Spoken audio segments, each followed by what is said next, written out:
Hi, and welcome to the archive of history. Imagine a world beneath the surface of the earth, a labyrinth carved into mud and clay, where millions of young men lived like moles, waiting in cold, wet trenches, for orders that might never come, or for death that might arrive at any moment.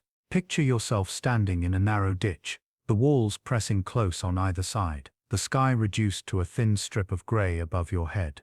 The air smells of damp earth, rotting sandbags, and something worse, something you will learn not to name. This is the Western Front.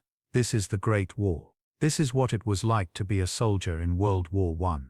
For 4 years, from 1914 to 1918, the nations of Europe threw their young men into a conflict unlike anything the world had ever seen.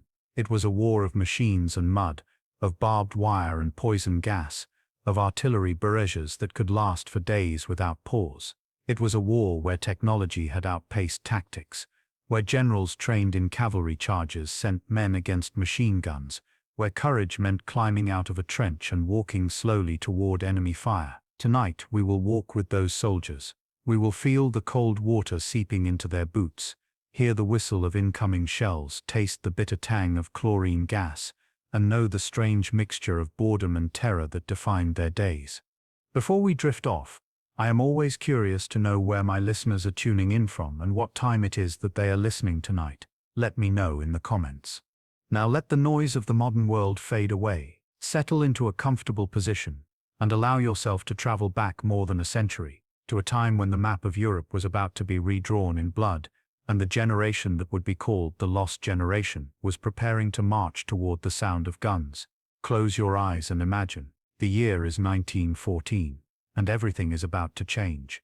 You are standing in a town square somewhere in Britain, France, or Germany in the late summer of 1914.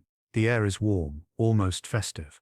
There is music playing from somewhere, a brass band perhaps, and the streets are crowded with people. Young men in civilian clothes are gathered around a recruitment table, laughing nervously, nudging each other, daring one another to step forward and sign their names. The poster behind the recruiting sergeant shows a stern-faced general pointing directly at you, demanding that you do your duty.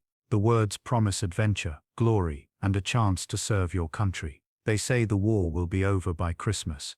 They say it will be the adventure of a lifetime. You step forward. The crowd around you cheers. Someone claps you on the shoulder. The sergeant, a weathered man with a thick mustache and ribbons on his chest from some colonial war you have never heard of, sizes you up with a practiced eye. He asks your age, you tell him 18, though you might be younger, might have added a year or two to meet the requirement. He does not question it. He has seen 100 boys like you today, each one eager to escape the factory, the farm, the shop counter, to see the world and be part of something larger than themselves. You sign your name in the register, your handwriting shaky with excitement. The sergeant shakes your hand and gives you a shilling, the king's shilling they call it, and with that simple exchange you are no longer a civilian. You are a soldier now. The journey from that sunny town square to the front is a series of abrupt transitions, each one stripping away another layer of the life you knew. First comes the training depot, a sprawling camp of wooden huts and muddy parade grounds where you are issued a uniform that does not quite fit and a pair of heavy boots that will take weeks to break in. Your hair is cut short, almost to the scalp, and you are assigned to a platoon with 36 other men, most of them strangers, most of them as nervous and excited as you are. The days blur together in a haze of drill and discipline. You learn to march in step, to stand at attention for hours without moving, to salute officers and obey orders without question. You learn to strip and clean a rifle, the Lee Enfield, a bolt-action weapon that will become as familiar to you as your own hands. You learn to fix a bayonet to its end, a long blade that transforms the rifle into a pike, and you spend hours jabbing at sacks of straw, imagining them as enemy soldiers, learning to thrust and twist and withdraw the blade in a single smooth motion. The training is harsh, designed to break down your individuality and rebuild you as part of a unit. The sergeants shout and curse, pushing you to exhaustion, testing your limits. Some men fall away, unable to keep up, sent home in shame. Others rise to the challenge, finding strength they did not know they possessed.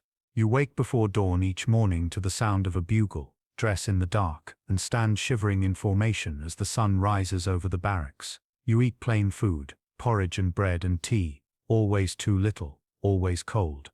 You sleep on a narrow cot in a crowded hut that smells of sweat and boot polish and damp wool. You write letters home, carefully cheerful, telling your mother not to worry, telling your sweetheart that you will be home soon. You do not yet know what you are being prepared for. After weeks of training, you are told that your unit is being sent to France. The announcement is met with a mixture of excitement and dread. This is what you signed up for, what you have been training for. But suddenly it feels real in a way it did not before. You are issued more equipment, a webbing harness with pouches for ammunition and rations, a water bottle, a mess kit, a gas mask in a canvas bag that hangs at your hip, a steel helmet that replaces the soft cap you have been wearing. The weight of it all is staggering, nearly 60 pounds of kit that you must carry on your back and shoulders. You are marched to the train station, your boots echoing on the cobblestones, and loaded into carriages that take you south to the coast.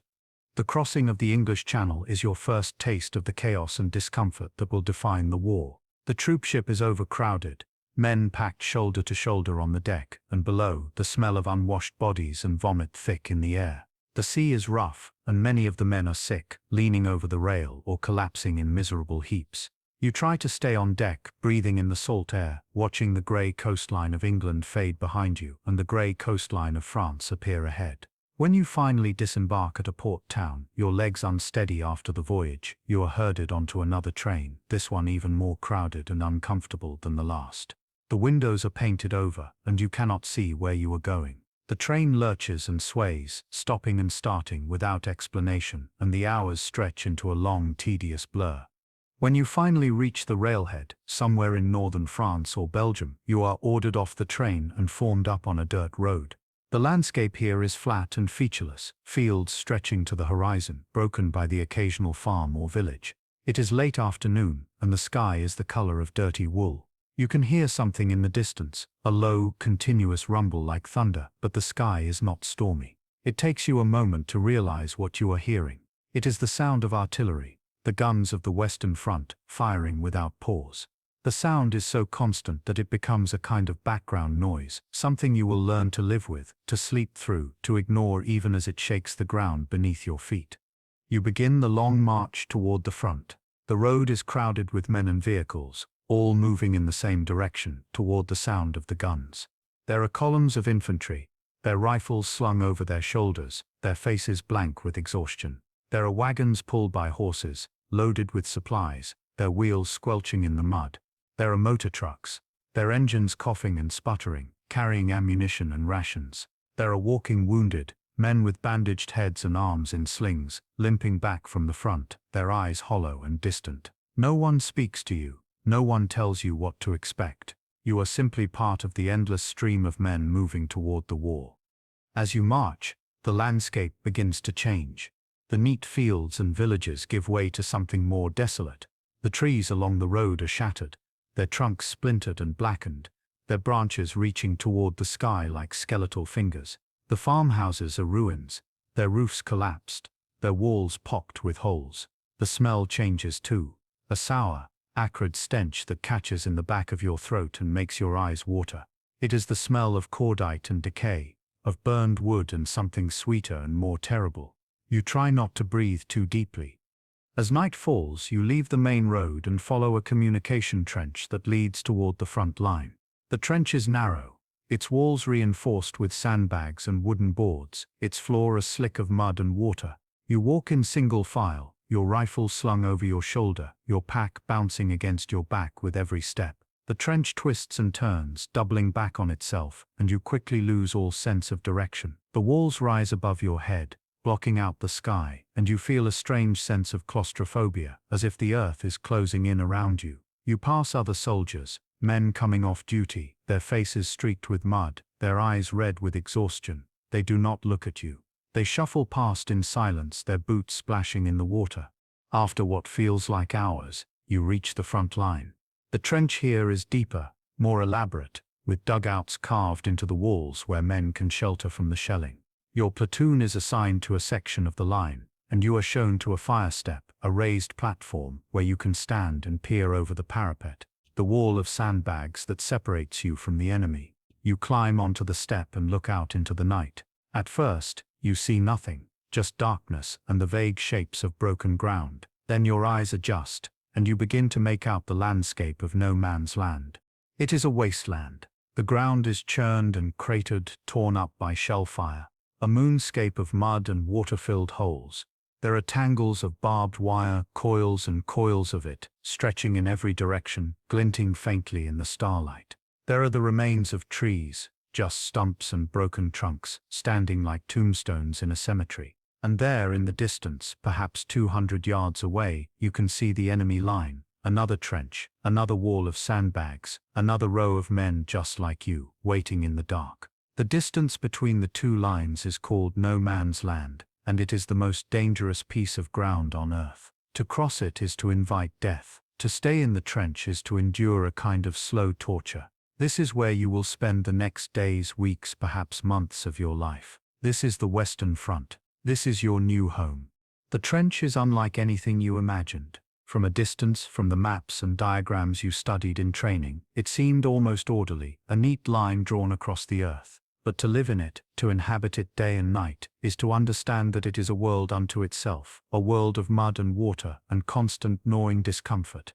The trench system is vast and complex, a labyrinth of interconnected ditches that stretches for hundreds of miles across France and Belgium. There are frontline trenches where you stand watch, facing the enemy. There are support trenches a few hundred yards behind, where reserves wait and supplies are stored. There are communication trenches that connect them all, winding back toward the rear areas where the artillery batteries are positioned, and where, further still, the villages and towns that house the divisional headquarters remain almost untouched by the war.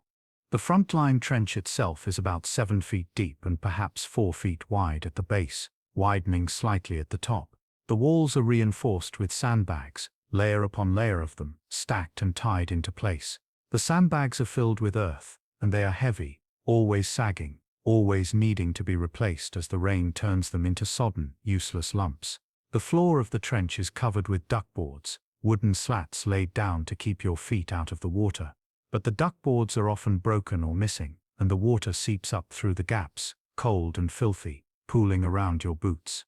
The water is never clean. It is mixed with mud and worse, with the effluent of thousands of men, with the runoff from the latrines, with the decay of bodies buried hastily in the walls.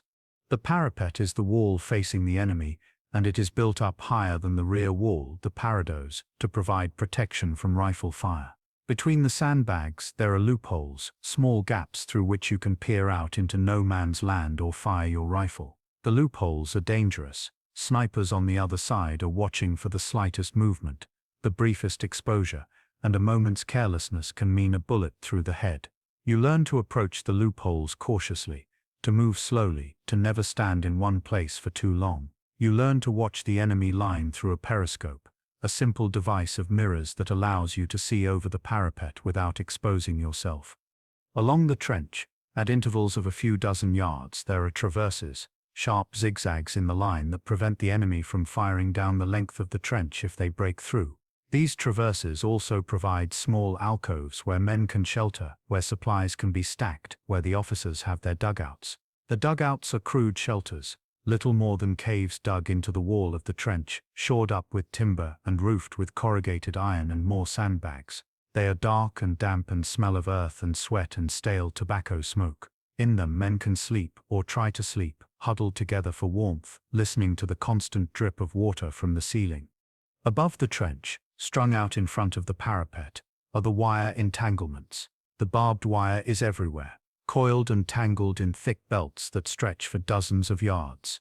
It is designed to slow down an attacking force, to channel them into killing zones where machine guns can mow them down. The wire is difficult to cut, resistant to shell fire, and repairing or extending it is one of the most dangerous jobs a soldier can be assigned. The work must be done at night, crawling out into no man's land with rolls of wire and wooden stakes, working silently while the enemy listens in the dark, ready to fire a flare and illuminate the ground, turning night into day and men into targets. Beyond the wire is no man's land itself, that blasted, cratered strip of earth between the trenches. It varies in width from place to place, sometimes as narrow as 50 yards, sometimes as wide as several hundred. It is a place where nothing grows, where the earth has been churned and rechurned by shellfire until it is nothing but mud and craters and debris. The craters are filled with water, stagnant pools that reflect the grey sky. The ground is littered with the detritus of war, shattered equipment, broken rifles, unexploded shells, rotting sandbags, lengths of barbed wire, and there are bodies.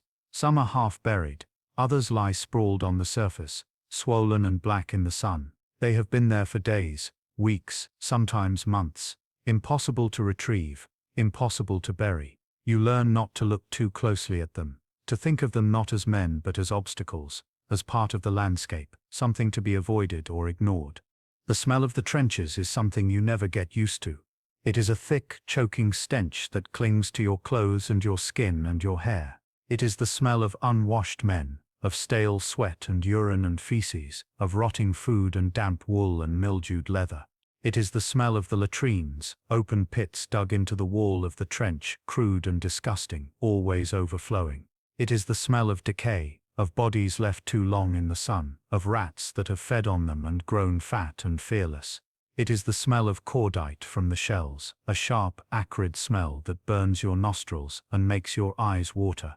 And underneath it all is the smell of the earth itself, thick and cloying, the smell of clay and mud and the deep, cold ground. The sound of the trenches is a constant assault on your senses. There is the distant rumble of artillery, the guns firing day and night, a low, continuous thunder that shakes the ground and rattles your teeth. There is the sharp crack of rifle fire, the stutter of machine guns, the occasional whistle of a shell passing overhead. There are the sounds of men, coughing and cursing, talking in low voices, singing to keep up their spirits. There is the sound of water dripping from the walls, splashing in the puddles, running in thin streams along the duckboards. There is the sound of rats, rustling in the dark, squeaking and fighting over scraps of food. And there is the sound of your own breathing, harsh and ragged, the sound of your own heartbeat, loud in your ears when the shelling is close and the fear is like a hand around your throat. The trenches are a maze and it is easy to get lost in them. The communication trenches that lead back to the support lines are narrow and winding, marked with signs that are often missing or illegible. You learn to navigate by landmarks, a shattered tree, a distinctive bend in the trench, a dugout with a painted sign. You learn to recognize the different sectors of the line, each one with its own character, its own dangers.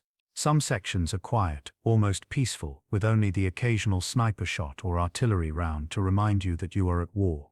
Other sections are hellish, constantly under fire, the trenches battered and broken, the men exhausted and demoralized. You learn that the war is not a single, unified thing, but a collection of small local wars, each one fought in a few hundred yards of mud and wire. At night, the trenches are even more disorienting. There is no light, no moon, just the faint glow of star shells fired from behind the enemy lines, hanging in the sky like artificial stars, casting a harsh white light that throws everything into sharp relief for a few seconds, before falling and leaving you blind in the darkness. You learn to stand still when the flares go up, to freeze in place like a statue, because any movement will draw fire. You learn to move carefully in the dark, feeling your way along the walls of the trench, your hands touching the cold, wet sandbags, your feet testing each step before you put your weight on it, because a broken duckboard can send you sprawling into the icy water, and a wrong turn can lead you into a dead end or worse, out into no man's land. The trench is your prison, your fortress, your home. It is where you eat and sleep and wait. It is where you laugh with your mates and where you watch them die. It is where you learn to endure, to survive, to become something other than the boy who signed up in that sunny town square all those weeks and months ago. The trench is the war, and the war is the trench, and there is no escape from either. Your day in the trench begins long before dawn, in the cold, dark hour just before the sky begins to lighten. This is the time of stand to, the most dangerous hour of the day, when both sides expect the other to attack under the cover of darkness. The order is passed along the trench in whispers, and you are roused from whatever fitful sleep you have managed to snatch, huddled in a dugout or slumped against the wall of the trench. You are cold, always cold. Your uniform damp from the night air and the constant moisture that seems to seep up from the ground. You pull yourself to your feet, your joints stiff, your muscles aching, and you climb onto the fire step, your rifle in your hands, your bayonet fixed. Along the length of the trench, Every man is doing the same, standing at their post, peering out into the darkness, watching for any sign of movement in no man's land. The silence is absolute, broken only by the occasional cough or the rustle of a man shifting his weight. The tension is palpable, a physical thing that presses down on you, makes your heart beat faster, makes your hands grip your rifle tighter. You stare into the darkness, your eyes straining to pick out shapes in the gloom, but there is nothing, just the vague outline of the wire and the empty, blasted ground beyond. As the sky begins to lighten, turning from black to gray, the tension eases slightly. The danger of a dawn attack is passing. The order comes to stand down, and you are allowed to step off the fire, to lean your rifle against the wall, to stretch and flex your fingers, numb from gripping the cold metal. This is the signal for the morning routine to begin.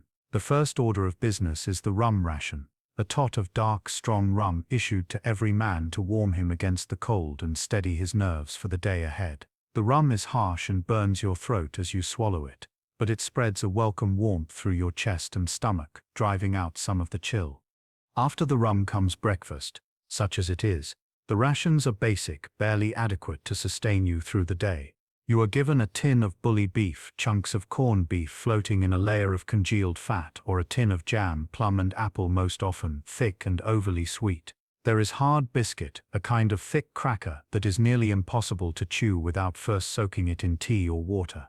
The biscuits are often infested with weevils, small white grubs that burrow into the hard flour, and you learn to tap the biscuit against your hand to shake them out before eating, or simply to eat them anyway, too hungry to care. There is tea, brewed in a large tin over a small fire, strong and bitter and heavily sweetened with tinned condensed milk. The tea is the best part of the morning, hot and comforting, and you cradle the tin mug in your hands, letting the warmth seep into your fingers. You eat standing up or sitting on the fire step, your mess tin balanced on your knee, scooping up the cold, greasy beef with a spoon, or spreading the jam on the hard biscuit. There is no table, no chair, no comfort. You eat quickly, mechanically, fueling your body for the work ahead. Around you, other men are doing the same, their faces blank, their eyes distant. There is little conversation. Everyone is too tired, too cold, too absorbed in their own misery to talk. After breakfast, the work details begin. The trench requires constant maintenance, and every man is expected to contribute. The walls must be shored up, the sandbags replaced, the duckboards repaired. There is always water to be bailed out. A futile task in the wet season when the rain pours down and the trenches fill up faster than you can empty them. But you do it anyway, bucket after bucket, slopping the muddy water over the parapet into no man's land. There is latrine duty, the worst job of all, digging out the pits and carrying the waste in buckets to a disposal point further back in the trenches. The smell is overpowering, and you try to breathe through your mouth, try not to gag, try to think of anything else. There are carrying parties, groups of men assigned to haul supplies up from the rear. Everything must be carried by hand. Boxes of ammunition, coils of barbed wire, sacks of rations, crates of grenades, rolls of corrugated iron, timbers for shoring up the walls. The supplies are brought up at night, when the darkness provides some cover from enemy observation, and the men form a human chain, passing the heavy loads hand to hand along the communication trenches. The work is exhausting, your back and shoulders screaming with the effort, your hands blistered and raw. You stumble and curse in the darkness, slipping on the wet duckboards, banging into the walls of the trench, but you keep going because the supplies are essential, because without them the trench cannot function, cannot survive. During the day, when the work details are done, you are assigned to sentry duty, 2 hours on, 4 hours off, standing on the fire step, watching the enemy line through a periscope or a loophole. The boredom is as much an enemy as the Germans across no man's land. Nothing happens. The hours drag by, each minute feeling like an eternity. You are not allowed to sleep, not allowed to sit down, not allowed to do anything but watch and wait.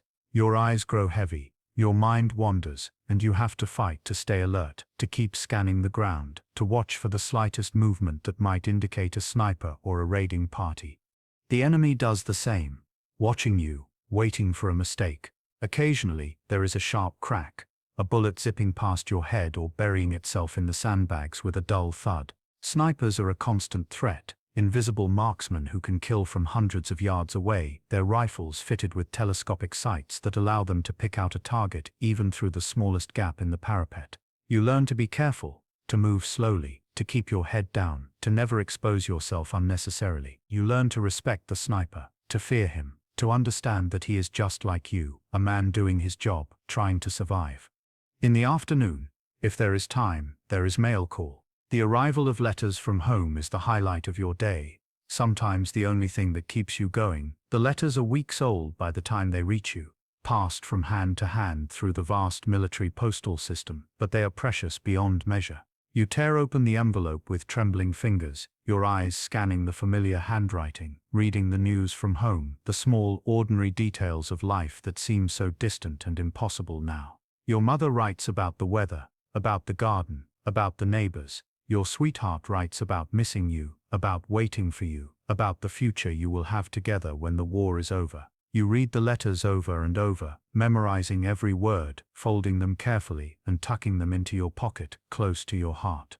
You write back when you can, sitting in the dugout with a stub of pencil and a scrap of paper balanced on your knee. You try to be cheerful, to reassure them that you are well, that the war is not so bad, that you will be home soon. You do not tell them about the mud, the cold, the fear. You do not tell them about the bodies in no man's land or the rats in the trench. You do not tell them that you are afraid you might not come home at all. You write about the small things, the weather, the food, the friendships you have made. You try to make them laugh, to ease their worry, to keep alive the connection between this world and the one you left behind.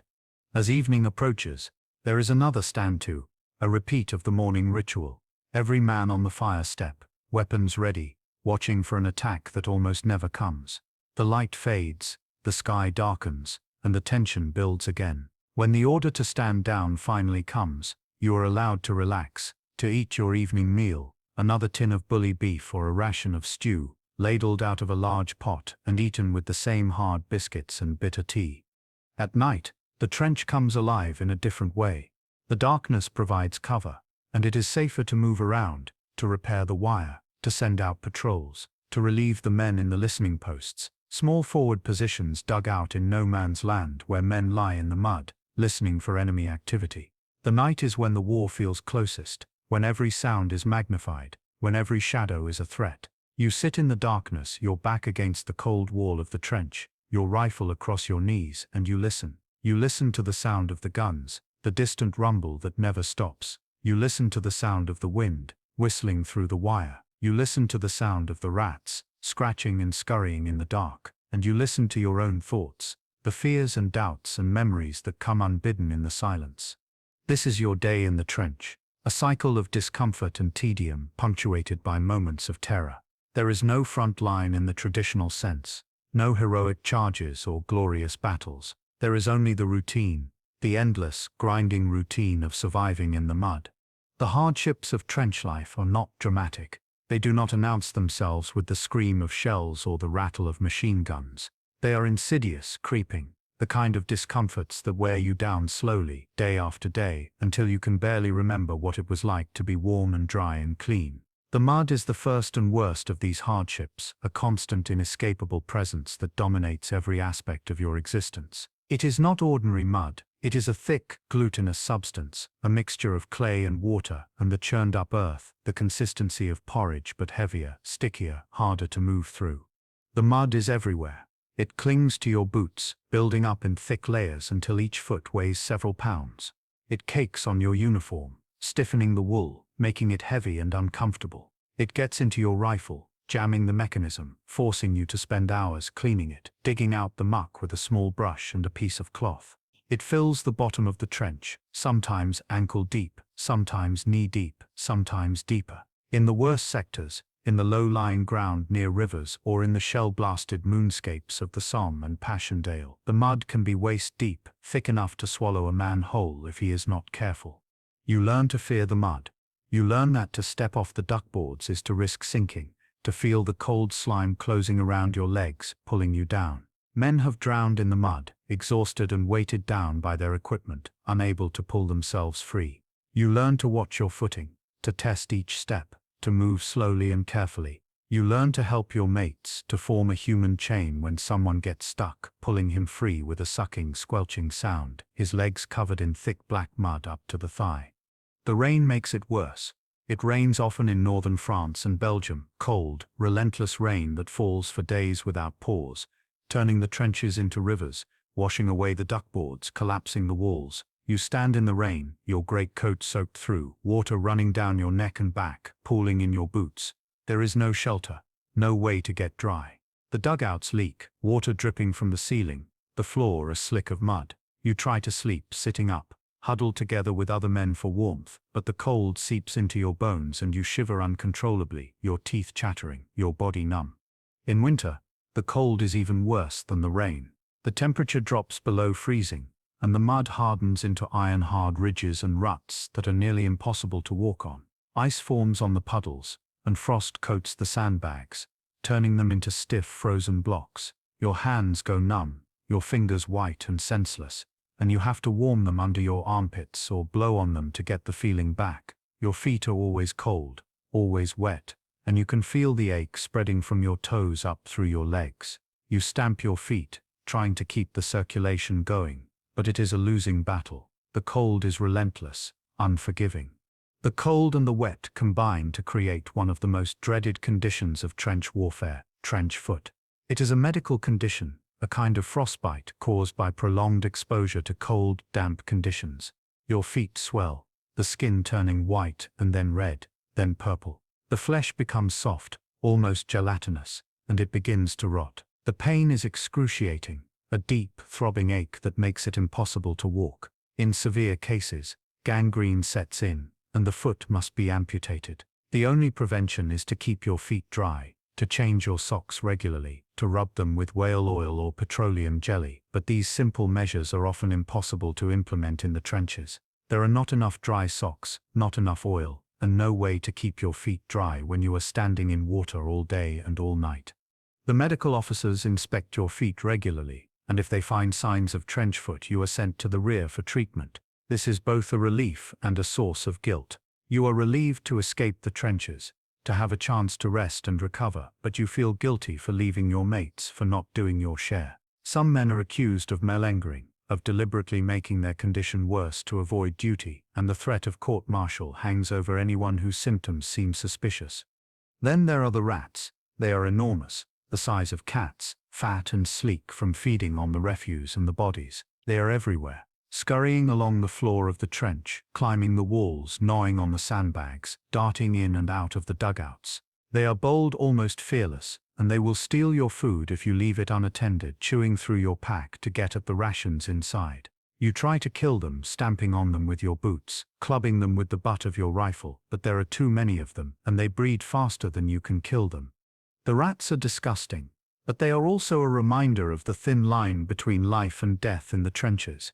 They feed on the dead, and the sight of them swarming over a body is one of the most disturbing images of the war. You learn to live with them, to ignore them as best you can, but you never get used to them. You wake in the night to feel something crawling over your legs, and you jerk awake, your heart pounding, slapping at the darkness, feeling the soft, warm body of a rat scurrying away. The lice are worse in some ways because they are impossible to escape. Every man in the trenches is infested with lice, tiny parasites that live in the seams of your uniform, feeding on your blood. They cause an intense, maddening itching, and you scratch until your skin is raw and bleeding. The only way to get rid of them is to remove your clothes and search through every seam, crushing the lice between your thumbnails, a process called chatting.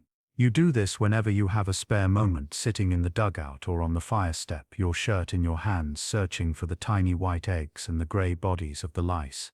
But it is a futile task. You can kill hundreds of them, and within a day or two they are back, as numerous as before. The lice also carry disease, particularly trench fever, a debilitating illness that causes high fever, severe headaches, and aching bones and muscles. The fever comes in waves, lasting for days, leaving you weak and exhausted. There is no cure, only rest and time, and men who contract it are often sent to the rear to recover. But like everything else in the trenches, the lice and the diseases they carry are just part of the background of suffering, something to be endured, something that grinds you down a little more each day. Sleep is another precious commodity. always in short supply. You are expected to sleep when you can, whenever you are not on duty, but the conditions make it nearly impossible. The dugouts are crowded, the air stale and foul, the ground is hard and cold, and you have nothing but a thin blanket or a greatcoat to cover yourself. The noise is constant, the rumble of the guns, the crack of rifle fire, the voices of men talking or arguing. You lie there in the darkness, your eyes closed, trying to will yourself to sleep, but your mind is racing, replaying the day's events, imagining the dangers that might come tomorrow. When you do sleep, it is a shallow, fitful sleep, full of dreams and nightmares. You dream of home, of your family, of the life you left behind, but the dreams are always tinged with sadness, with a sense of loss. You dream of the war, of going over the top, of being caught in the wire, of drowning in the mud. You wake suddenly, your heart pounding, disoriented, not sure where you are. The exhaustion is cumulative, building up over days and weeks, until you are moving through your duties in a kind of daze, your reactions slow, your mind foggy. The combination of mud, cold, wet, vermin and exhaustion creates a state of physical and mental misery that is difficult to describe. You are always uncomfortable, always in pain, always on the edge of despair. But you learn to cope, to find small ways to make your life bearable. You learn to joke about the mud, to laugh at the absurdity of it all. You learn to treasure the small comforts, a hot cup of tea, a dry pair of socks, a letter from home. You learn to rely on your mates, the men in your platoon, who are suffering the same hardships, who understand what you are going through. The bond between soldiers in the trenches is deep and unbreakable, forged in shared suffering and mutual dependence. You would do anything for them, and you know they would do anything for you. It is this bond, more than anything else, that keeps you going, that allows you to endure the hardships of trench life. The food you eat in the trenches is monotonous, barely adequate, and often cold by the time it reaches you. The army rations are designed to be practical, easily transported, and long-lasting, not to be appetizing or nutritious. The staples of your diet are tinned meat, hard biscuits and tea, supplemented occasionally by bread, cheese and jam. The quantities are calculated to provide enough calories to keep you functioning, but they are rarely enough to satisfy your hunger, especially in the cold and the wet, when your body is burning energy just to keep warm. The tinned meat comes in several varieties, though the distinction between them is often difficult to discern. There is bully beef, corned beef preserved in a thick layer of fat. It is salty, greasy, and tastes faintly of chemicals. You eat it cold, straight from the tin, or you heat it over a small fire, frying it in your mess tin until the fat melts and the meat sizzles. There is macaroni, a tinned stew of meat and vegetables that is supposed to be nutritious but tastes bland and watery. You heat it if you can, but more often you eat it cold, the congealed fat coating your mouth. There is pork and beans, a favorite among the men because it is sweet and filling, though it causes digestive problems, adding to the general discomfort of trench life. The hard biscuits are a trial. They are thick, square crackers, baked until they are nearly indestructible. You can drop one on the ground, and it will not break. You can use one as a hammer. Eating them is a challenge. They are too hard to bite into without soaking them first, and even then they are dry and tasteless. The weevils that infest them are an additional source of protein. You joke grimly, and you learn to tap the biscuit on your hand to shake out the grubs before eating, or to break the biscuit into your tea and let it soften, fishing out the drowned weevils with your spoon. The tea is the salvation of the British soldier, brewed strong and sweet, the one hot, comforting thing in a world of cold and misery. It is made in large tins over small fires, using a mixture of tea leaves, condensed milk and sugar. The result is a thick, syrupy brew that is more like a meal than a drink. You sip it slowly, savoring the warmth, the sweetness, the brief respite from the cold. The tea is served at every opportunity, at breakfast, at midday, in the evening, and you come to depend on it, to crave it, to feel a deep sense of gratitude for the men who brew it and bring it up to the front line. When fresh bread can be brought up from the rear, it is a cause for celebration. The bread is dense and heavy, often stale by the time it reaches you, but it is still a vast improvement over the hard biscuits. You tear off chunks and spread them with jam or margarine, eating quickly before the rats can steal it. The jam is usually plum and apple, thick and overly sweet, but it provides a burst of energy, a quick source of sugar to combat the exhaustion and the cold. Cheese is rare, a treat when it appears, hard and crumbly, rationed out in small portions that you make last as long as possible. The cooking facilities in the trenches are primitive. There are no kitchens, no stoves, just small braziers or improvised fireplaces made from bricks and scrap metal. You heat your rations in your mess tin, a simple metal pot with a folding handle that serves as your plate, your bowl, and your frying pan.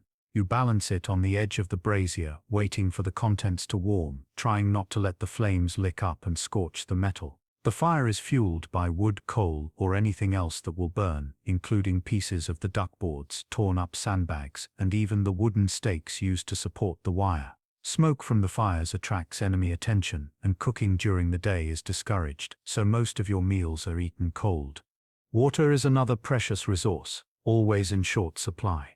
The water in the trenches is contaminated, full of mud, and worse, and drinking it untreated is a sure way to contract dysentery or typhoid. Water is brought up from the rear in large containers, petrol cans mostly, and it often tastes of fuel and rust. You are supposed to boil it before drinking, but this is not always possible, and many men drink it as it is, risking illness. The water ration is limited, a few pints per man per day, and it must serve for drinking, cooking, and washing. You learn to ration it carefully, to make it last, to go without when necessary. Behind the lines, during rest periods, the food is better, though still far from luxurious. The divisional cookhouses can prepare hot meals, and there is a wider variety of rations, sometimes including fresh meat, potatoes, and vegetables. You eat at long tables in barns or in the open air, shoveling down the food as quickly as you can, grateful for the warmth and the quantity. There are also the estaminets, small French or Belgian cafes in the villages behind the front, where you can buy beer, wine, and simple meals, omelets and chips, stew and bread. These establishments are crowded, noisy and smoky, filled with soldiers spending their meager pay on a few hours of comfort and forgetfulness. The proprietors charge inflated prices, but you pay them gladly, happy to have a place to sit, to drink, to talk, to feel almost human again. Alcohol is both a comfort and a danger. The rum ration in the morning is official, a measured dose intended to steady your nerves, but alcohol is also available in the estaminets, and many men drink to excess when they have the chance. Drunkenness is common, and fights break out, fueled by alcohol and the stress and frustration of life at the front. The officers try to maintain discipline, but they understand that the men need some outlet, some way to cope with the horrors they have witnessed. A blind eye is often turned to minor infractions, as long as the men return to duty sober and ready to fight. The small comforts of food and drink are essential to your survival. They are a reminder that you are still human, still capable of pleasure, even in the midst of the war. The rituals of mealtime, the sharing of rations, the brewing of tea, the gathering in the estaminet, all of these create a sense of normalcy, a brief respite from the chaos and the fear. You live for these moments, for the warmth of the tea in your hands, the taste of bread and jam, the laughter of your mates. They are what keep you going, what make the unbearable just barely bearable. The weapons of the Great War are instruments of industrial slaughter, designed not for individual heroism but for mass destruction. They are the products of a world that has mastered the science of killing, that has harnessed the power of chemistry and engineering to create machines of death on a scale never before imagined. You carry one of these machines with you at all times, the Lee Enfield rifle, a bolt-action weapon that is reliable, accurate, and deadly. It is your constant companion, your tool of trade, and you learn to care for it as you would care for your own life, because your life depends on it. The Lee Enfield is a heavy weapon, weighing nearly 10 pounds, and with the bayonet attached, it is nearly as tall as you are. It fires a .303 caliber round, a powerful cartridge that can kill at over 1,000 yards. The rifle holds 10 rounds in a detachable magazine, more than most other rifles of the period, and a trained soldier can fire 15 aimed shots per minute. You spend hours on the rifle range, learning to shoot, to breathe, to squeeze the trigger smoothly, to hit your target every time. The rifle becomes an extension of your body, and you can load and fire it almost without thinking, your hands moving through the motions automatically. The bayonet is fixed to the end of the rifle for close combat, transforming it into a pike.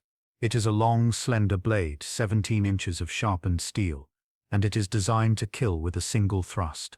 You are taught to use it in training, to charge at a dummy, to drive the blade into the sack of straw with a shout, to twist and withdraw.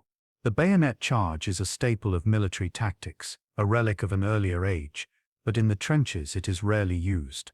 The distances are too close, the fighting too chaotic, and the bayonet becomes more of a tool than a weapon, used to open tins, to dig in the mud, to pry open boxes, but it is always there, always ready, a reminder of the brutal reality of hand-to-hand combat. The machine gun is the most feared weapon of the war, a mechanical killer that can fire hundreds of rounds per minute, mowing down entire companies of men as they advance across no man's land.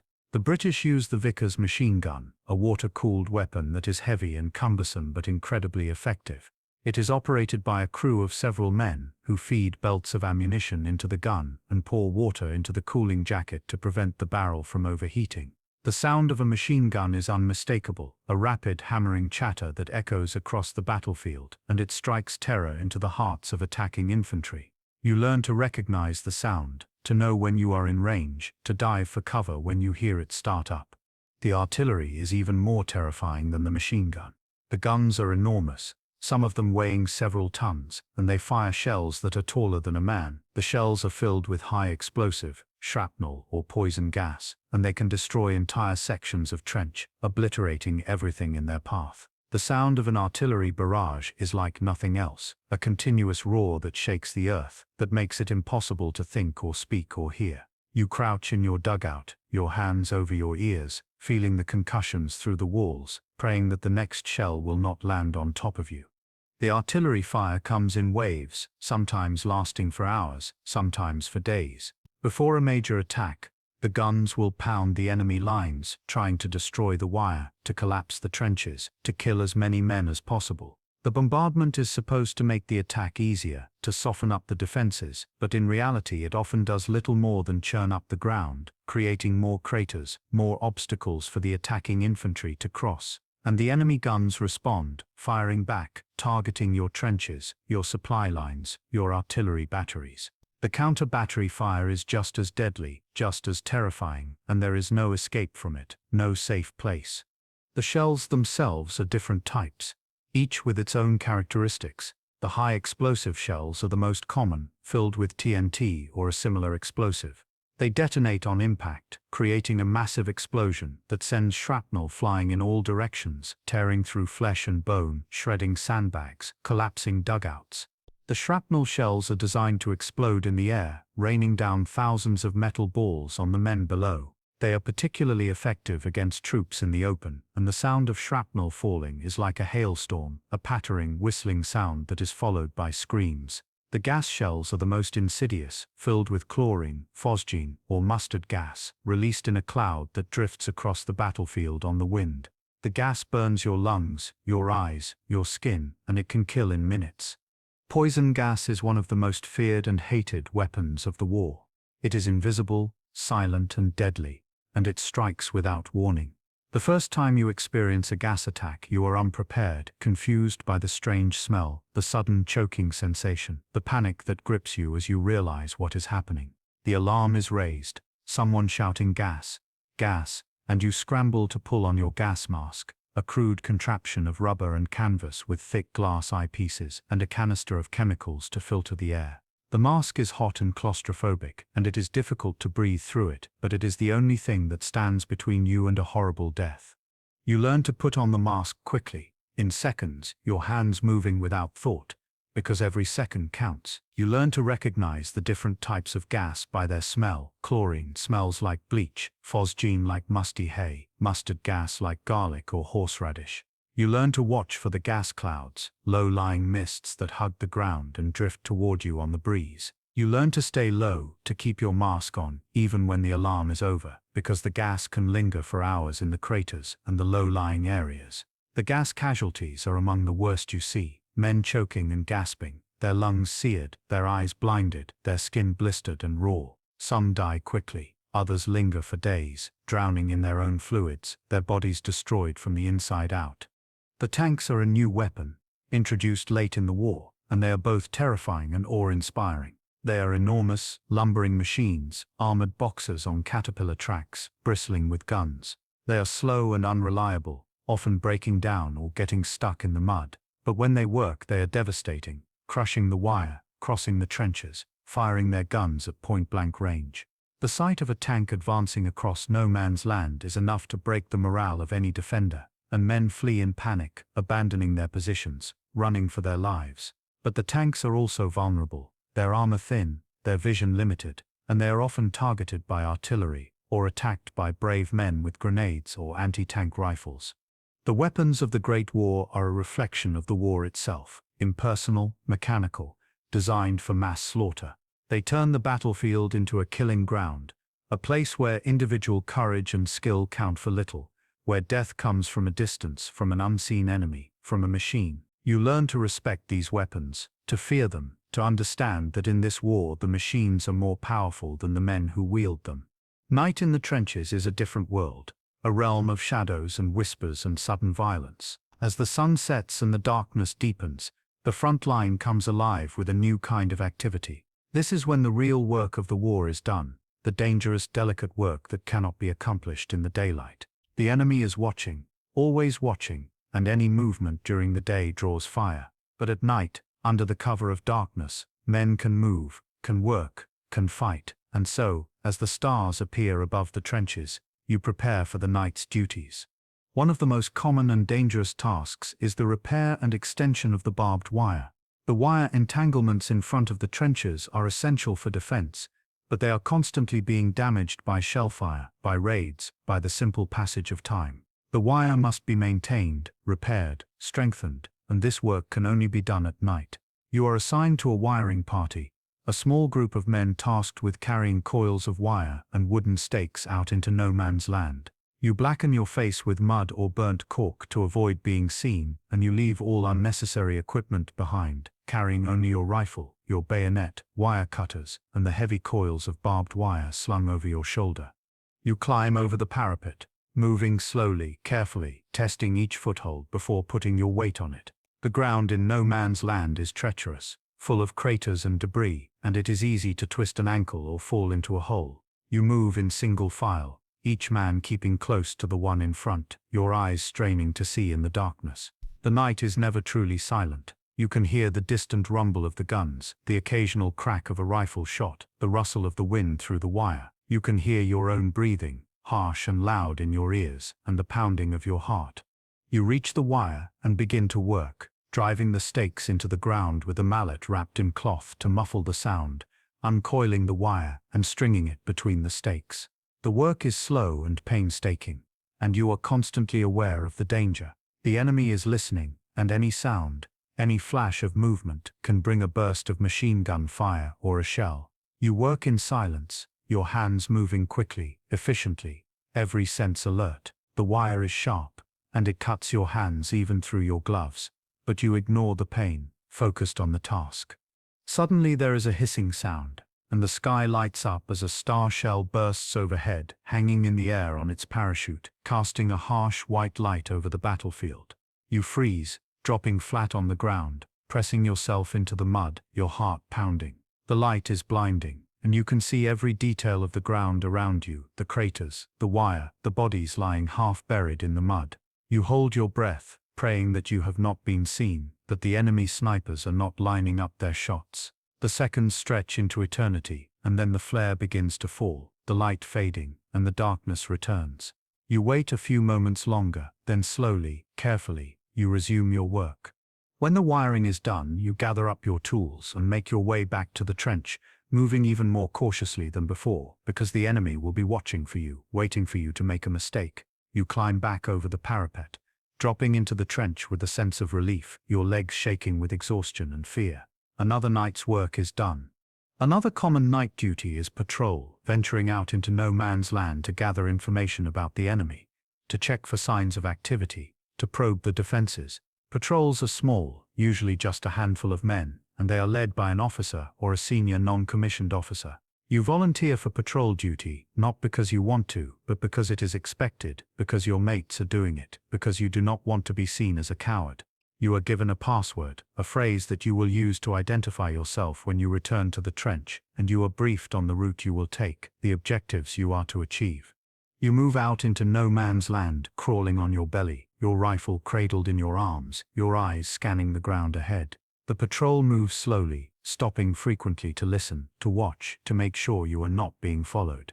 You are looking for signs of the enemy, fresh wire, new saps, listening posts, anything that might indicate a change in their defenses or a planned attack.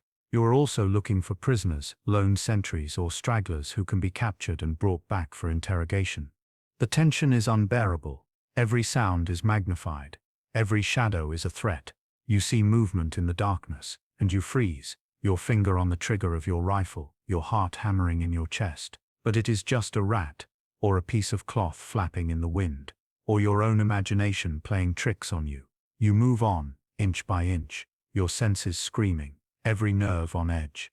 Sometimes, patrols end in violence. You encounter an enemy patrol, and there is a sudden, brief, savage fight in the darkness, rifles firing at point-blank range, bayonets flashing, men grappling and stabbing and dying in silence. The fight is over in seconds, and you are left gasping, your hands shaking, your mind reeling.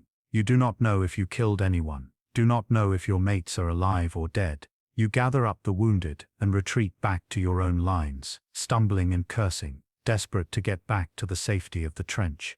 Other times, patrols are quiet, uneventful, hours spent lying in the mud, watching and waiting, seeing nothing. But the fear is the same, the constant gnawing fear that at any moment you will be discovered, that the enemy will open fire, that you will die out here in the darkness, your body left to rot in no man's land.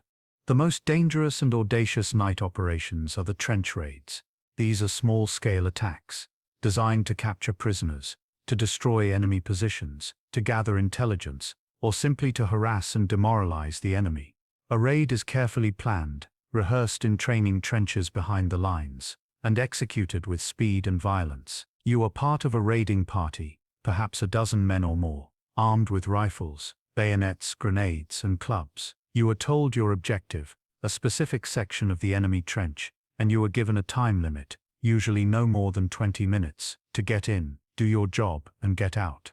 The raid begins with a brief artillery barrage, designed to cut the wire and suppress the enemy. Then the barrage lifts, and you go over the top, moving quickly across no man's land. You reach the enemy trench and jump in, your rifle firing, your bayonet thrusting, your grenades exploding. The fighting is close, brutal, and chaotic. You are face to face with the enemy, close enough to see their eyes, to smell their fear. You kill without thinking, acting on instinct, on training, on the primal urge to survive. You grab a prisoner, a terrified young man who looks just like you, and you drag him back across no man's land, while behind you your mates cover your retreat, firing and throwing grenades.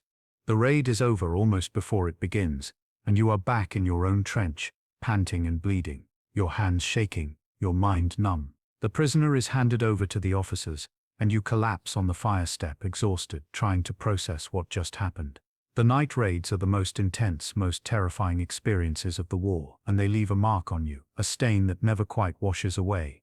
Night in the trenches is a time of fear and violence, a time when the war feels closest, most personal. It is also a time of camaraderie, of relying on your mates, of knowing that they have your back, that they will not leave you behind.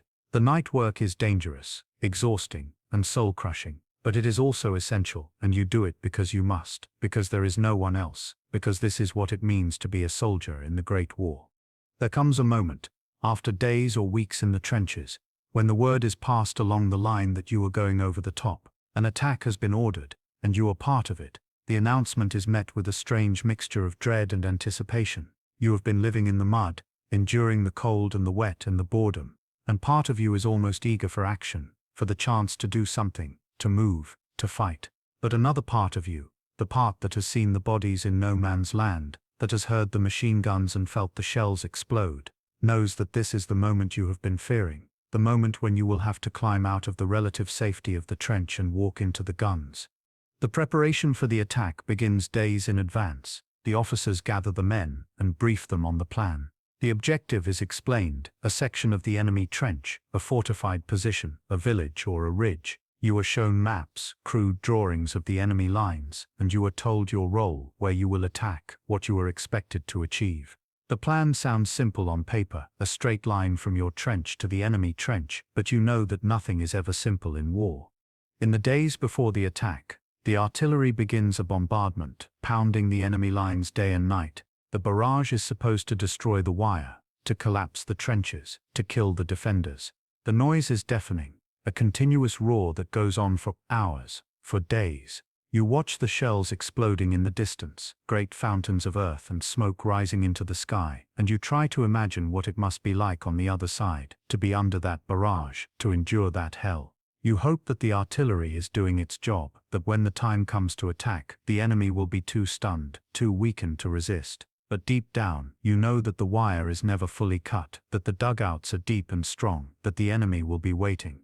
The night before the attack, you cannot sleep. You lie in your dugout, listening to the guns, trying to prepare yourself mentally for what is to come. You think about your family, your home, the life you left behind.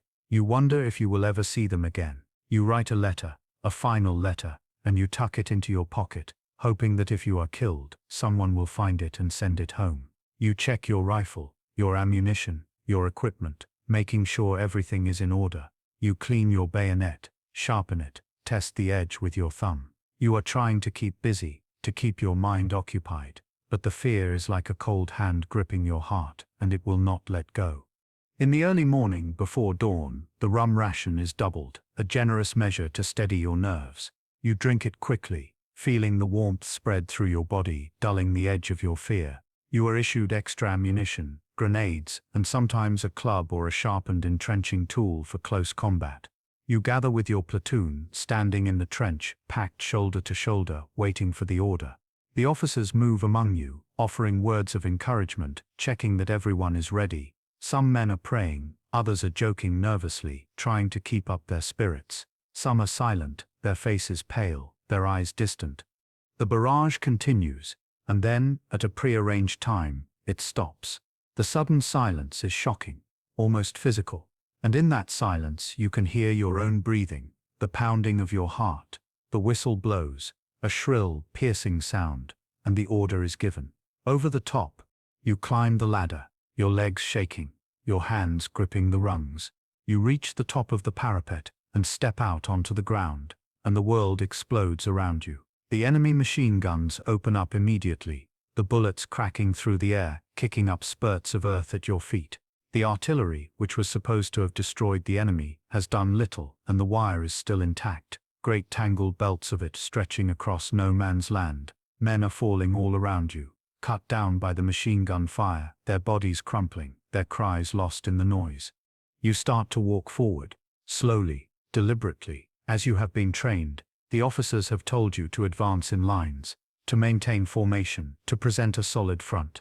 But the ground is a nightmare, cratered and uneven, and it is impossible to keep your balance. You stumble over bodies, trip on broken wire, slip in the mud. The machine guns are firing in long, sustained bursts, and you can see the tracers arcing through the air, bright lines of death. You are hit, the bullet tearing through your leg, and you fall, the pain a sharp, white-hot shock. Or you are not hit, and you keep walking, stepping over the bodies of your friends, your mind numb with fear and shock. You reach the wire, and you realize that it is not cut. The artillery barrage did nothing. The wire is as thick and tangled as ever, and the machine guns are trained on it, waiting for you. You try to find a gap to crawl through, but the wire snags your uniform, tears your flesh, holds you fast. You are trapped, caught like an animal in a snare, and the bullets are zipping all around you. Men are screaming, dying, bleeding out on the wire. You pull and tear at the barbed coils, your hands cut and bleeding, your mind consumed by panic. You feel the impact, the bullets hitting you, tearing through your body, and you fall, your strength draining away, your vision darkening. Or you make it through the wire. You are one of the lucky ones, one of the few who has not been killed or wounded. You stumble forward across the last few yards of no man's land, and you reach the enemy trench. You jump in, your rifle firing, your bayonet thrusting. The enemy are there, waiting, and the fighting is close and brutal. You fire at point-blank range, you stab with your bayonet, you grapple and punch and kick. The trench is full of smoke and noise and blood. Men are dying, screaming, fighting with a savagery that is beyond human. You are lost in the chaos, acting on instinct, killing without thought. And then, as suddenly as it began, it is over. The surviving enemy soldiers surrender or flee, and you are left standing in the captured trench, panting and bleeding, your mind reeling. You look around, and you see the cost of the attack. The trench is full of bodies, British and German, piled on top of each other, twisted and broken. The ground is slick with blood. The air is thick with the smell of cordite and death. You have captured the trench, achieved the objective, but the victory feels hollow, meaningless. You have lost half your platoon, maybe more. Your friends are dead, their bodies lying out in no man's land or buried in the rubble of the trench. The officers arrive, consolidating the position, organizing the defense. The enemy will counterattack. They always do, and you must be ready. You help to clear the trench, to throw out the bodies, to shore up the walls, to set up machine gun positions. You work mechanically, your mind blank, your body numb. You are alive, but you are also broken, something inside you shattered by the horror of what you have just experienced. The attack is over, but the war goes on. This is just one small action, one small piece of the vast grinding machine of the Western Front. Tomorrow, or the next day, you will do it again, or the enemy will attack, and you will have to defend. There is no end to it, no final victory, just an endless cycle of attack and counterattack, of death and suffering. This is what it means to go over the top, and this is what it means to be a soldier in the Great War. When your time in the frontline trenches is done, when your unit is relieved and ordered to the rear, you feel a sense of relief so profound it is almost physical. You gather your kit, your rifle, your few personal belongings, and you march back along the communication trenches, leaving the mud and the wire and the constant fear behind. The march is long and exhausting, your legs heavy, your body aching, but with every step you take away from the front, the weight on your shoulders seems to lift a little. You are leaving hell, if only for a short while. The relief comes in stages. First, you are pulled back to the support trenches, a few hundred yards behind the front line. Here, the conditions are slightly better. The trenches are less crowded, the shelling less constant. You can rest, clean your equipment, write letters, but you are still close enough to hear the guns, still close enough to be called back if the front line is attacked. This is a liminal space, not quite the front, not quite the rear, and you are always aware that your respite is temporary. After a few days in the support trenches, you are marched further back out of the trench system entirely to the rest billets. These are usually in small villages or towns several miles behind the lines, places that have been largely untouched by the war, though the presence of the army has transformed them. The streets are crowded with soldiers, the buildings have been requisitioned as barracks and storehouses, and the civilian population, what remains of it, has learned to live alongside the military. You are billeted in a barn or a farmhouse, sleeping on straw in a loft or on the floor of a large room. The conditions are basic, but compared to the trenches they are luxurious. You have a roof over your head, walls to keep out the wind, and best of all, you are dry. You can remove your wet, filthy uniform, peel off your socks and inspect your feet, wash yourself with water from a trough or a well. The simple act of being clean, of feeling the grime and the stench of the trenches wash away, is almost enough to make you weep with gratitude.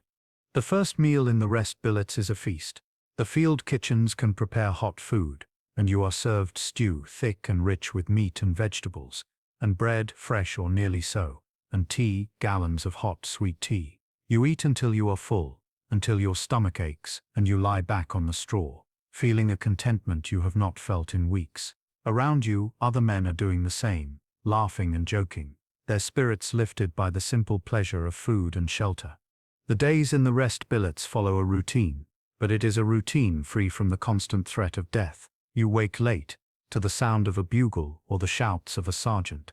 But there is no stand-to, no enemy snipers, no shells falling. You are given time to clean your equipment, to repair your uniform, to oil your rifle and replace any worn or broken parts. You are inspected, your kit checked, your boots examined, but the inspections are almost perfunctory, the officers understanding that the men need time to recover, not more drill and discipline. There are parades and training exercises, meant to keep the men sharp, to prepare them for the return to the front. You march and drill, practice attacking dummy trenches, throw grenades at targets. The training is tedious, and you go through the motions with little enthusiasm, your mind elsewhere, focused on the precious time away from the war. But the training also serves a purpose, giving you something to do, keeping your mind occupied. preventing you from dwelling too much on what you have been through and what you will have to face again. In the evenings, you are free, and the men scatter into the village, seeking whatever entertainment and distraction they can find. The estaminets are crowded, packed with soldiers drinking beer and wine, singing songs, playing cards, trying to forget. You sit at a rough wooden table, a glass of cheap wine in your hand, listening to the laughter and the music, feeling a warmth that has nothing to do with the alcohol. These are your mates, the men who have stood beside you in the trenches, who have shared your fear and your suffering, and in this moment, in this place, you are safe, you are together, and that is enough. The estaminets are run by local families, old men and women, sometimes young girls, who serve the soldiers with a mixture of patience and resignation. The language barrier is often insurmountable, and communication is reduced to hand gestures and a few basic phrases, but the soldiers and the proprietors understand each other well enough. The soldiers want to drink, to eat, to enjoy a few hours of peace, and the proprietors are happy to take their money to provide what comfort they can. There are other entertainments as well. Concert parties are organized, groups of soldiers who perform skits and songs, often crude and bawdy, always met with roars of laughter and applause. There are football matches, fierce competitions between different companies or battalions, played on muddy fields with makeshift goals. There are boxing matches, bare-knuckle brawls that are more about aggression and release than sport. These activities are a way to let off steam, to channel the violence and the energy that has been building up in the trenches. The women in the villages are a source of fascination and longing. They are a reminder of the world beyond the war, of home, of normalcy. But they are also largely out of reach, protected by their families, by the social norms of the time, by the army's own regulations. There are prostitutes, of course, women who follow the armies, offering their services to the soldiers for a price. They are tolerated, even regulated by the military, who are more concerned with preventing venereal disease than with enforcing morality. Some men visit them, seeking a brief physical connection, a moment of intimacy in a world devoid of it. Others avoid them, out of loyalty to their sweethearts back home, or out of fear of disease, or simply out of disgust. The rest billets are also a place for letters, for receiving news from home, and for sending news back. The mail call is one of the most anticipated moments of the day, and men gather around eagerly, hoping to hear their names called, to receive a package or a letter. The letters are precious, a lifeline to the world you left behind, and you read them over and over, savoring every word, every detail. You write back, carefully, trying to be cheerful, trying to reassure your family that you are well, that you are safe, that you will be home soon. You do not tell them about the fear, the mud, the death. You do not tell them that you are not sure you will make it home, that every time you go back to the front, you wonder if this will be the time you are killed. You write about the small things, the weather, the food, the camaraderie, and you hope that these letters will be enough to keep the connection alive, to keep them waiting for you. The time in the rest billets is always too short. A week, perhaps two, and then the orders come. You are being sent back to the front. The announcement is met with a mixture of resignation and dread. The respite is over, the brief glimpse of normalcy is ending, and you must return to the trenches, to the mud, to the fear. You pack your kit, you say goodbye to the estaminet proprietors, you fall in for the march back, and as you march, the sound of the guns growing louder with every step, you feel the weight settling back onto your shoulders, the knowledge that you are returning to hell, and that there is no escape, no end, only the endless grinding routine of war. The war drags on, month after month, year after year, and the names of the battles become synonymous with horror and sacrifice. The Somme, Verdun, Passchendaele, each one a vast grinding campaign that consumes tens of thousands of lives and achieves almost nothing. You are part of these battles, whether you know it or not, a small cog in the vast machine of the Western Front. You may not fight in the main assaults, but you hold the line, you endure the shelling, you go over the top in small local attacks that are part of the larger strategy, and you watch, helpless, as the war grinds on and on, swallowing up entire generations of men. The Battle of the Somme begins in the summer of 1916, and it is meant to be the decisive blow that will break the German lines and end the war. The British and French armies have been preparing for months, amassing men and guns and supplies on a scale never before seen. The artillery barrage before the attack lasts for 7 days, a week of continuous shelling that is supposed to obliterate the enemy defenses. You listen to the guns day and night, the noise so constant that it becomes a kind of background roar, and you try to imagine what it must be like on the other side, to endure that bombardment. On the first day of the Somme, July 1, 1916, the British Army suffers nearly 60,000 casualties, the worst single day in the history of the British military. You may be part of that attack, climbing out of your trench at 0 hour, walking slowly across no man's land toward the enemy lines. Or you may be in reserve, waiting in the support trenches, listening to the machine guns and the screams, knowing that your turn will come soon. The attack is a disaster. The barrage has not cut the wire, has not destroyed the German dugouts, and the enemy machine gunners are ready, waiting. The British soldiers are mown down in their thousands, their bodies piled up on the wire, in the craters, in the mud. The Somme goes on for months, a grinding attritional battle that gains a few miles of ground at a cost of hundreds of thousands of lives. You fight in the trenches, in the ruins of villages, in the shattered woods. The ground is a moonscape, every inch of it churned by shellfire, every crater filled with water and mud and bodies. The mud is the worst you have ever seen, thick and clinging, swallowing men and horses and equipment. You struggle through it, exhausted, your boots weighing you down, your legs numb with cold and fatigue, and all around you, men are dying, killed by shells, by machine guns, by snipers, by disease, by exhaustion. Verdun, on the French sector, is even worse. The Germans launch a massive attack on the fortress city, intending to bleed the French army white. The battle lasts for 10 months, and the casualties on both sides are staggering, over 700,000 men killed, wounded or missing. The French hold the line, but at a terrible cost. The phrase, "they shall not pass," becomes a rallying cry, a symbol of French determination, but it is also a testament to the horror of the battle, to the sheer stubbornness with which men fight and die for a few hundred yards of ground. Passchendaele, in the summer and fall of 1917, is fought in the rain and the mud of Flanders.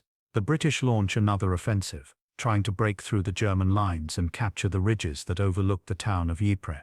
The rain falls without pause, turning the battlefield into a swamp. The mud is so deep that men drown in it, sinking into the shell craters, unable to pull themselves free. The wounded lie in the mud, calling for help, but there is no way to reach them, no way to bring them back. They die slowly, their cries fading as the mud claims them. You fight at Passchendaele, slogging through the swamp, attacking pillboxes and fortified positions, gaining a few yards at a time. The battle lasts for months, and the village of Passchendaele, when it is finally captured, is nothing but a pile of rubble. The cost is enormous, hundreds of thousands of casualties, for a gain that is almost meaningless.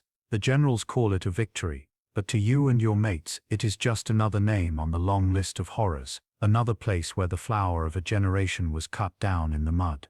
The war changes as it goes on. The tactics evolve, slowly, painfully, as the generals learn from their mistakes. The artillery becomes more sophisticated, with creeping barrages that move forward just ahead of the attacking infantry, keeping the enemy suppressed. Tanks are used in greater numbers, and though they are still unreliable, they begin to make a difference, crushing wire and crossing trenches. The infantry learn to advance in small groups, using cover, moving quickly from crater to crater, rather than walking slowly in lines toward the enemy guns. The soldiers become veterans, hard and cynical, knowing the reality of war, understanding that survival is more important than glory. But the war also grinds you down, physically and mentally. The constant exposure to death, the endless fear, the exhaustion, the cold, the hunger, all of it takes a toll. You see men crack under the strain, their minds breaking, unable to cope with the horror. They call it shell shock, a condition that is not fully understood, that is sometimes treated as cowardice, sometimes as a medical condition. Men shake uncontrollably, unable to speak, unable to function. They are sent to the rear, to hospitals, to be treated, or to be court-martialed, depending on the judgment of their officers. You endure because you must. You cling to your routine, to your mates, to the small comforts that make life bearable. You count the days, the weeks, the months, hoping that the war will end, that you will survive, that you will make it home. But the war seems endless, a grinding mechanical process that consumes everything in its path. And you wonder, in your darkest moments, if there is any point to it all, if anything you are doing makes any difference, if the world you are fighting for will even exist when the war is finally over. By early 1918, the war has been raging for nearly 4 years, and both sides are exhausted. The trenches have become a kind of permanent fixture, a new landscape that stretches across Europe, and the stalemate seems unbreakable. But the Germans, facing collapse on the home front, blockaded by the British Navy, starving and desperate, decide to make one final massive effort to win the war. They launch a series of offensives in the spring of 1918, throwing everything they have at the Western Front, hoping to break through before the Americans, who have entered the war, can arrive in force. The German spring offensive begins in March, and it is unlike anything you have experienced before. The attack is sudden, brutal, and overwhelming.